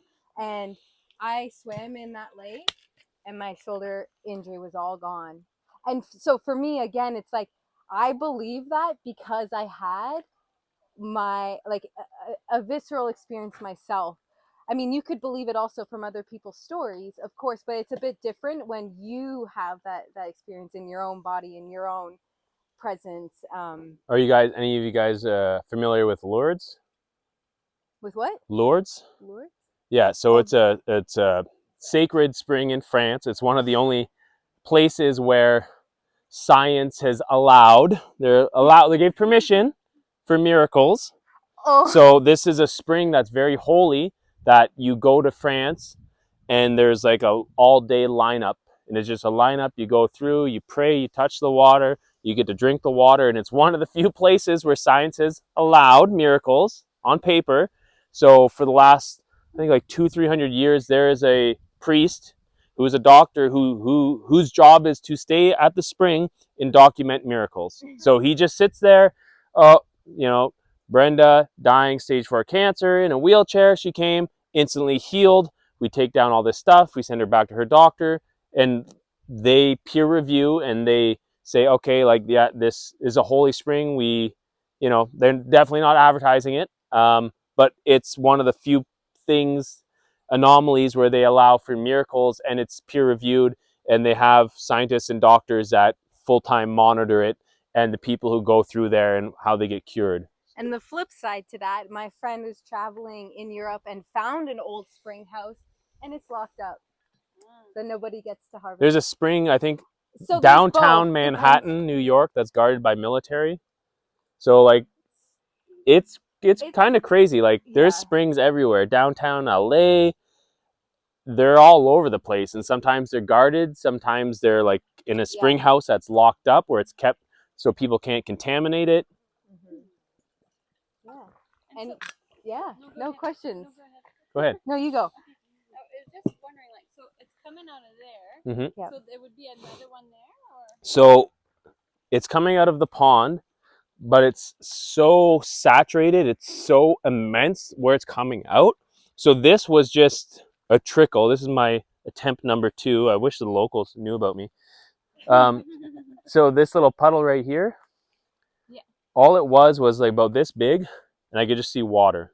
So what you see here, when you guys come and fill up your jugs and you come close, what you'll see when you're here is like, it looks flat. But what you'll come and you'll see is there's just almost, if you imagine when you fill a drinking cup, and you know when you get to that point where it's on top. So once again, let's lend ourselves to the structure of the water. Like you see the spiders that walk on the water. The water almost has a skin to it. They can crawl over because you have a surface tension to the water. So, you know, if they just go under that surface tension, they drown. They go down. But you can have something stay on that surface tension because it's got structure. It's almost like jello on top. There's just enough tension that you can add drop by drop by drop onto that cup, and it can start to go over top. That's what you'll notice here. Sometimes if you get the right angle with the light, you'll notice it's just to say kind of like concaving up out of the water.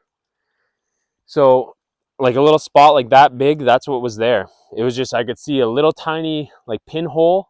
The water was coming up like this. Okay, cool. And there's a few more in there. When it's winter time and spring, you could see a bit better. The grass is all covering everything. And yeah, so this, I just took a big long stick and just started stirring it up and stabbing it down there. And this one I dug by hand, so it was this little thing, and I just started digging. I started digging until like I couldn't get my arm any further. And then there's so much abundance of water, it's just pouring out everywhere. So like, I don't know if some of you guys heard earlier, there's a cattleman here who filled up a 1,000-liter tote and took 3 minutes to fill it up, and he said the pond went down an inch. So there's probably like 10,000 gallons a second shooting out of here. So this was the original spot, and that's what a lot of wild springs will be, that, or it'll be coming out of the rock. So there's many that come out like the side of the mountain. And like a lot of like high elevation springs are like that. Those are really special because they not only come up, they reach a really high sacred spot, like up in a mountain, and then pop out on top of the mountain. Actually, my friend lives in North Bay. He's got one on his property. And he's high elevation, and it pops out. Like, it's not at the very, very, very peak there, but it's maybe 50 meters from his house. And then they build the spring house. They contain it. They cover it. They protect it from the sunlight. And then that's where it's really fun if you guys go on Google later and try to find like spring houses on Google. It's super cool. I guess I'm a little nerdy, but like all over Europe, the different designs, the whole world, just to see how people make these things into this. Like sometimes it look like just a little tombstone with just a hole coming out. And sometimes it's like a big elaborate like cathedral thing covering it. Yeah, it's really neat. There's one in, where is it? It's north of Ajax, about 20 minutes. And the city took care of it, and it's in a park. They got a parking lot for it. They have a drainage for it, and they concreted a big wall, and they've got like 10 pipes. So then people from all over the city can come, and there's always like pipes running, and they can just go fill up, and it's all like nicely laid out for the public. It's really cool. This one is not on findaspring.com. I was No, just gonna touch on that. So I would say the bet like word of mouth is probably the best. and that's how I found this one. So I was touching with Interesting. you earlier. He asked, "How'd you find it?" So Yeah. my mentor, when this is Find a Spring, so it's findaspring.com is a website, and then the tactics or strategies are like we talked about earlier, looking for running water, the temperature, the mineral content, like what's around it. You know, if you get closer to the source, you find something like this. The strategy that worked for me was asking older people. So I was asking a lot of like people my grandparents' age, different stuff like that. Like, hey, do you remember springs? The problem is with Sudbury, they remember them, but what happens is the city will often come and cap them off because they're not healthy, or we got to build this highway. So yeah, I can't make any money off it. Or what happens is, as they're laying their infrastructure for the city, they'll find these springs that people have been going to, and what the city needs to do is they build relief stations. So they'll often find like the end of a road where this spring was. They'll run the city water pipes, and they'll be like, "Oh, it's the perfect place for a relief station." A relief station is where if they had that 20, 30 psi that's going to your tap, it was like that. It's like that constantly. So you turn on the tap, the water comes out because there's pressure. Well, what they have to do is relieve that pressure, because if they didn't, your house would explode. The pipes would all burst. So just to add on to the caveat of how great it is to pay for city water, not only are you paying for it, there's a place at the end of the pipes that the water just pours out, or else the pipes would explode. So you're paying for city water while they're just letting it pour off, because the pipes would explode if they didn't. So a lot of times they have these pumping stations and relief stations, and it'll be like where a spring is. So there was a spring near Moonlight Beach that was there, and they capped that. They put a relief station. So a lot of places either get capped or like converted. So I found someone at a health food store after asking and searching for spots. Oh, I think there's one over here, and I'd go spend the weekend trying to find it, and maybe I find something that's just like a little trickle. It's like, okay, that's not enough for me to gather water, but that's cool. And then I find one like 2 hours into the bush, which is, okay, this is cool, but not practical. And then this one was, I lived near here down the road, go check it out. And then, then I found it. And that was my story with this spring too. I found it from someone else. Hey, big fella. Oh. See, he knows. Yeah. Yeah, so I also found out from someone at a health food store, and then came here, and we just really noticed. Yeah, I just fell in love with the spring. But yeah, word of mouth is great, and also encouraging all of you. Oh, that feels good, eh? Oh yeah. Oh. Also, so we didn't post this publicly, like where it was. We really wanted to share with people who were, a little bit more motivated, and also, yeah, there's a level of like commitment. And so with that, I would encourage all of you to share with your friends and share with people who you think would also respect the spring And love and honor. there's also other ones around Sudbury that I've heard of and had people tell me about. It's just, this is my favorite. This is the best tasting I've ever had. And yeah. So, and at this point, to be honest, like people will share a bunch of springs with us, and we're just like, ah. And it's, they're probably amazing springs. Make sure she doesn't Just the stop pipe. there. Yeah. There's probably amazing springs everywhere, but this is the one that we really love and, have kind of dedicated to. It's like a long-term relationship. You little bugger. Oh, just watch the pipe. It's delicate. Yeah. Yeah. So just a piece. So when you come, just watch the pipe. Don't hit the pipes with your jug, because the pipe's pretty delicate and it's broken several times. So just a piece to be aware of. Besides that, well, and also like this is a good example. Like the dog just pooed there, so I know you're gonna pick it up. But we have seen toilet paper in this little nook here. I don't know if people are pooing or peeing, but way to care for the spring. I don't care where. Yeah. Pee anywhere. But really, with like pooping, you would not want to poop anywhere near any water source, really, Yeah. for obvious reasons. But yeah, Also, I'm assuming the toilet paper is just for pee there. the solution to pollution is dilution. So if Wild animals. if we all poop in one space, that's probably Yeah. the worst thing for humans or the environment, or like, Yeah. like a big garbage dump where we put all our garbage.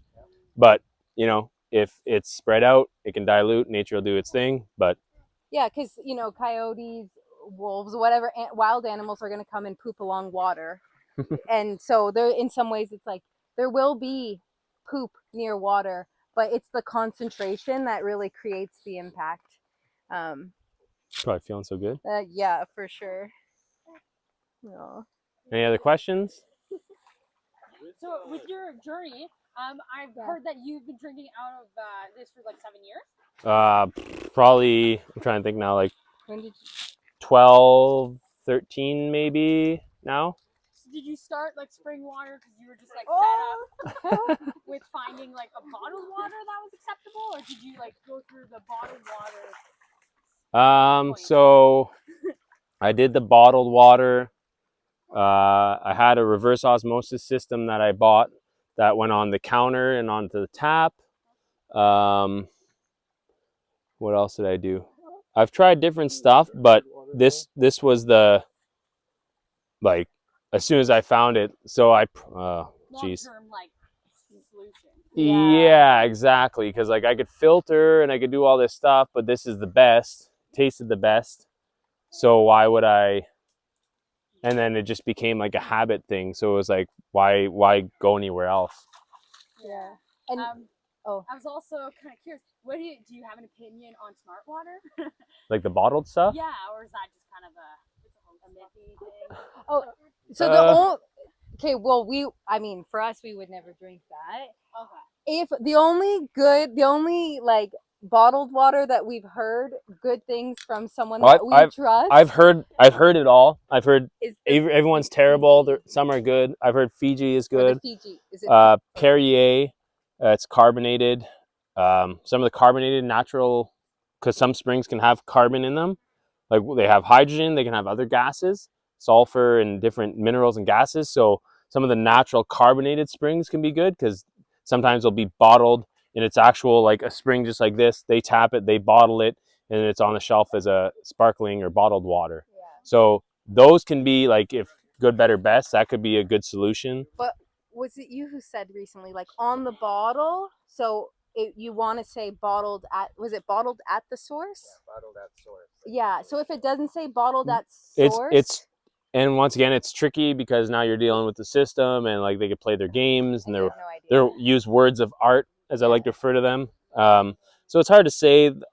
Do your own research. Like I've heard someone said Fiji was good. I've heard other bottled waters are okay, and it's just, but then they're in plastic. So like my ideals, you don't know. I can't lose with this one, and I could see it. I could drink it. I could smell it. Like, And even in transportation, you have no idea if those plastic bottles got like super, super hot. You have no idea. You don't know anything. When they ship things through the airport, they actually have a conveyor belt that has an X-ray machine on it. And sometimes you can buy natural products that say non-irradiated, because sometimes when they ship you stuff, it can go through this X-ray machine and they just non-discriminately X-ray everything to kill any possible bacteria that come from out of the country. So there's no invasive whatever. So it's like a can of worms, right? You could always be like, oh, what about this? What about that? And blah, blah, blah. It's just, I can count on this. It's in reality, I can see it. I don't know some evil superpowers doing something, but like, take your due diligence. There's like all these steps you could take with the bottled water thing. And it can be a bit of a rabbit hole, right? Because someone's going to say it's the best ever. Someone's going to say it's terrible. And it's like, oh, okay, like who do I listen to? Because I can't go there and be like, okay, what are you guys doing here? Cool. Okay. No. Yeah. No. So it's one of those things. Damned if you do, damned if you don't. Yeah. Cool. Nick, did you have a question? Yeah, with tapping it. Yeah. So you dug that hole, and then would you sort of put the pipe in, cover it with dirt, and then the pressure? I'm just curious, how is it coming out of the earth through the pipe? That seems kind of like magic. So for tapping it, it is 100% magic. You got it right there. That would be the appropriate word and nomenclature. When I first dug it, someone put a piece of corrugated black pipe, like you'd use for like your eaves trough or something. And that was like that for a few years until it kept getting pushed around and falling out. And sometimes I'd find it over there. And then after that, there was another black pipe, just like a plastic water pipe. And then someone came for this particular one. They took a oxygen tank and cut the bottom off, drove it down in there, put a tap on there, and then the only thing with that is it's broken several times at this end of the pipe. Usually not at the, but it's broken at the bottom too. So like people have MacGyvered it many times. You could just drive a pipe in the ground. The way they would do a spring house would be like, to use this as an example because it's easier to explain and show to you guys. Like, so you can see it's here and it's flowing out. So you would probably take brick, or you'd build up here. Eventually this would rise up to the level of the barrier. And if you had a slit or a hole in it, like there's one on the island near Shagwinda, and it's a big concrete, and you call it culvert, basically, pushed down, and they just have a hole drilled in it. So it goes up to the level and it just trickles out the side. And then they have a lid on it, so you can take the lid off, fill your jugs by immersing them, or like you could put a tap in it. So your spring house would essentially be either, if it was big like this, like I said, you'd build a barrier, you'd put some pipes, you'd mortar or whatever, put it in place so that it rises and flows out the pipes, and then you build a building over it. Some springs without the spring house are just a pool to where it lifts up over the barrier and spills out, and that's where you fill. But yeah, like there's so many different ways, but like the spring house, some of them they do like the whole thing. They tap it with the pipe and then just build around it. Like for like this one, when I built it, I took rocks from all over the place, and once I had the hole, to prevent it from just being a hole that's washing out, I jammed a bunch of rocks and stuff in there. So it built the barrier so eventually it wouldn't just seep out, it'd rise and then fall out. That way it could be tapped. So like there wasn't much of rocks and stuff pushed in there. That way it had the something to overcome, so we could actually grab it so it was above the pool of water. My dream one day is to come here and put a giant culvert here, or come with a substantial amount of money and gear and stuff and build something here to protect it for long term. That would be like my dream, is to come here and build the spring house and protect it. Like some are just literally just a wooden shack. So they create the barrier and then they just build a wooden shack over it, and the pipe comes out, and that's, doesn't need to be like a big architectural, super made all out of stone, which you'll find a lot in Europe, in the Middle East and stuff. That'll be a real beautiful piece of artwork. And some are just, yeah, it's just a little shack in the bush. That's what my buddy's is. It's just a little shack, and he's got his pump and stuff, and he has spring water pumped up to his house. So all his drinking water, everything, all through his taps is spring water. So yeah, it's pretty awesome. But that being said, it comes a little warmer, because by the time it gets pumped up and it sits in the house tap, sometimes it's warm, so it's not like the super quenching, like fresh and cold. And Quebec, people in Quebec do a nice job with their spring houses. My favorite ones are the ones where they use the stone from right surrounding here. So the whole thing is geared and built with the what's in the surrounding of the spring itself. Yeah. So it feels completely natural. And it builds like a vibration to it, Yeah. And you can almost feel it when you're approaching it too. Yeah. But I have to say, this is by far the best spring water I've ever tasted. So I guess another little piece I'll touch on. So with the contamination, the filtration piece, we're on a piece of geological formation called the Boreal Shield. So we don't have any nuclear plants super close to Sudbury. I think closest is Chalk River. We don't have any fracking in Sudbury.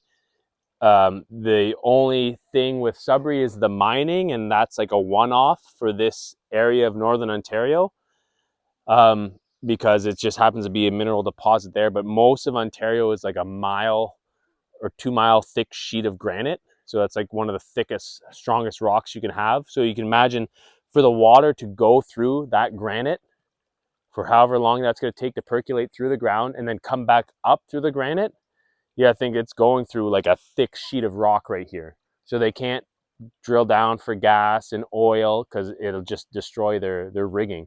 So it's like a pretty special place to be in the world, that we have that geology here that almost makes it, you know, for all the crazy things going on in the world, like it's pretty special, this water. And then the surrounding areas, it's almost protecting the inhabitants here, that we're not exposed to those industrial things. So yeah, just to keep that in your mind, that there's a giant sheet of rock underneath us. That water's got to go through there and come back up. So it's getting filtered both ways. And it's a pretty special filter if you think about it. Any other questions? Any other questions? Feel free. Curiosities? Do you water your houseplants with this water? When we can. When we can, yeah. So oftentimes, if we're cooking, what's a good example? So like if I'm steaming something to reheat, we'll like steam food, and then the water will have like, you know, whatever from the steam of that food into the water. So then I'll pour that into plants, or yeah, depending on what you're steaming, maybe we give it to the dog. But we always like, we'll use all of it to the end. We would never just like throw. Yeah. But I would say, so for our garden, so now we're living in Isilda, and so we do have a water filter on our hose that is watering our garden. On our and then shower, we have yeah. a water filter on our shower head. Yeah. Which one is that? I'm just curious. I think we have a few different ones. One's off Amazon, one's from the health food store. We've done a few. There's a lot of them out there. I just care that there's one there. Yeah. I can get picky choosy. I get a little like, because I'm like into the things. Yeah, definitely gets filtered. Yeah. Yeah. For sure, like I'll avoid like showering at the gym and stuff, and I've brought filters to places to be like, I brought it to hotels with me, so like that's my level of neuroses. You know, you're pulling the thing off the hotel shower. Yeah. Yeah, exactly. Yeah. Yeah, if you guys have any other questions, like shoot them on Facebook or whatever, feel free if things come up, or if you're not sure, like recommendations. Like for products, I've got my things that like those are mine, like the ones I like and support. Some are just like, I've heard of it, and like if you're going to start out, here you go. Maybe it's Amazon. Like especially for starting off, I don't want to tell people about some place in the States that makes the best thing ever. I'd rather you just go spend $200 on Amazon and, you know, make that improvement immediately. So yeah, if you guys have like questions about filters and all that type of stuff, feel free. And, you know, if you're really geeky and you want like the fucking top of the line, I'll send it to you. But if it's like, hey, like I just want to get started, okay, boom, here you go. Like you could order it Prime, get it tomorrow. And then, yeah, if you're really like, okay, how do I can kind of send you some resources and guide you along. And yeah. There's lots of levels to, what we've learned is like decreasing barriers of entry for people. So yeah, just like make it easy. Yeah. Working with people with where they're at and what's easy for them, at least to start. Yeah. We have a gym in our basement, and it's not because it looks cool. It's because you get really fucking lazy. So make sure the barrier to entry is real slim. Yeah. Thank you. Awesome. Thank you guys. I'm so glad you guys all came. I hope I've converted a few people, and I'm hoping you guys become lifers, because like the more people that come here, same with the wild food I touched on last time, was like, if I get you guys all here and like you drinking this, your kids drinking this, your grandparents, your grandchildren end up drinking this, like your pets, and like you become a convert to the spring water, then, you know, the day they want to run a highway through here or something like that, there's going to be all these angry people like, fuck you, no. Like, so like the more people that come here and protect it and care for it and drink this water, the more you know, people there'll be to protect it, like more lower axis for the trees type thing. So the more of us who come, the more people there are going to be to defend it when it needs defending, or care for it when they come. Like if we see plastic stuff, whatever, we'll do a little tidy up. And, you know, same thing with the wild food. If you're going out there and grabbing wild food, and, you know, this is the green space beside your house, when they decide to develop it, you might be like, whoa, whoa, whoa, like, you know, Bill down the street uses the trails, and Nancy takes her dogs there, and like, you know, there's going to be a community to stand up for it when it needs to be stand up for. So yeah, I hope everyone likes the water and becomes super fans. And Get more jugs. Yeah. Yeah. Yeah. And bring my Viking. You should have came today. Yeah. it's okay, now you can introduce them to it. Yeah. Makes it more special. But you're way more knowledgeable than me. Like you would have been. Hey man, do you see any dead deer here? No? Okay, it must be not too bad. Be like, I met this guy, he's not dead yet, so like that's like my number 2. I've met like 80-year-old, like the cutest 80-year-old couple. Like, yeah, I agree. The water will speak for itself. Just let them drink it and be like, how amazing, especially cold, like from today, if you can. Oh, after his bike ride. Oh yeah. for sure. Yeah. Yeah, so yeah, if anything comes up while you guys are doing your thing, I think I might stick around for a few more minutes and Yep. load up our shit. And yeah, everyone load up and have some water. Yeah, so if you brought jugs, I would say fill them up and Drink up. Did we fill this one? Yeah, that one's Okay. full. Yeah, thank you. Yeah, so thanks much. everyone. I feel like that was a good. Thank you, how long sir. was that? Oh my god. An hour and how much? What is that? Almost 2 hours? Yeah, holy